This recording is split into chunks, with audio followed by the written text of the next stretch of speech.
It really brings me back to where I started because I was a teacher. So when I have the opportunity to talk to young people and really help show them what the Philippines is about and what Congress is about, it really just inspires me so much. Dati nung congressman ako sa Aurora, talagang nabibisita ko lahat ng eskwelahan, nakakausap ko yung mga guro, yung mga estudyante. So na-miss ko to and I was very happy. It was a long time nung last na ako nagkaroon ng encounter with the kids. But I think ito yung one of the best experience that I have in my life. Nakita ko talaga yung smiles, yung tuwa. I am really happy because I see it in their eyes that they have learned something and that we have instilled to them the importance of taking good care of the environment. Kanina po, nung nasa library kami sa 8th floor, kumuha sila ng books. As in, hindi ko ina-expect na yung mga kukuhanin nilang books is meron pong isa naghanap. Nasaan po dito yung pang-engineering? So parang ako, ay mga grade 3, talagang kita mo na talaga kung ano yung gusto talaga nila in life. Actually, mas masarap i-briefing yung mga bata. Kasi parang mas open yung mind nila to accept yung mga ideas. Ang sarap sa feeling. Pag nakikita mo, may natututunan sila sa'yo. Yung reactions nila, kung nakikinig sila, nasagot sila.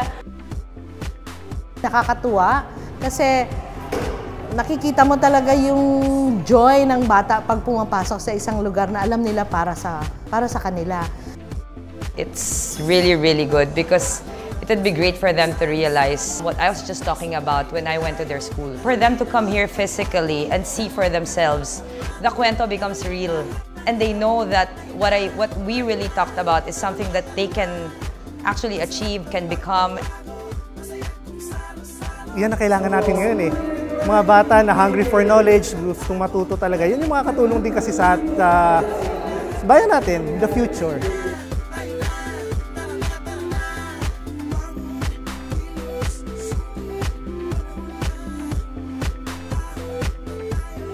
You can't teach effectively unless you have that passion, you have the heart to really put the kids first. It's just a different audience, I think, because ang usual audience namin, adults, people who want certain bills to be passed, certain groups. Sana po marami pa po silang matutuan na batang katulad ko para po lumawak din po ang kaalaman nila. Masayang kung salo-salo, sabay-sabay na tayo, harapin ang makabago, halikan at bumangon, harapin lahat ng hamon, ngayon na, tayo na, tara na. I think ganun din yung nangyari kanina. I want the kids to be engaged. I want them to appreciate ano man yung makikita nila at yung may experience nila dito sa Kanlubang Plant. Communication is a very important part of imparting knowledge and also imparting values. Ang kaalaman ay hindi lang kailangan maging mahirap. Yung kaalaman nakukuha din natin in a fun way, in a creative way. They learn different things in different venues, in school, at home, in the community, among their peers, and they should use that. Yun talaga yung objective din ng museo, no, is to really teach children or show children that learning can really be fun.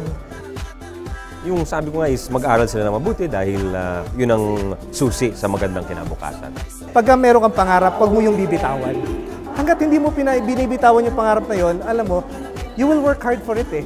Meron kang babalikan at babalikan, bakit ko ba gusto to? Bakit ko ba ginagawa ang mga ginagawa ko? Dahil parang gusto ko kasi maabot yung pangarap ko. Yun yung lagi namin sinasabi sa kanila, aral mabuti para maalala nila, maging part din sila ng Senate Museum, madi-display din yung pangalan nila. Lahat pantay-pantay pagdating sa education, and I think yun yung dapat na matandaan ng mga bata. This is what makes oneself be able to reach whatever it is that you want or dream of. Sa education kasi may nabubuong panibagong tao na kaya magbago ng iba pang buhay. Education is everything. Without education, there is no future. We're just going to be stuck in this spot that we're in, and there will be no progress, there will be no there will be no improvement because it's the older generations of the society, we're so used to what we are now. But through teaching kids, we can effect change in the future. So it's so important. Teach for the Philippines, leave your mark.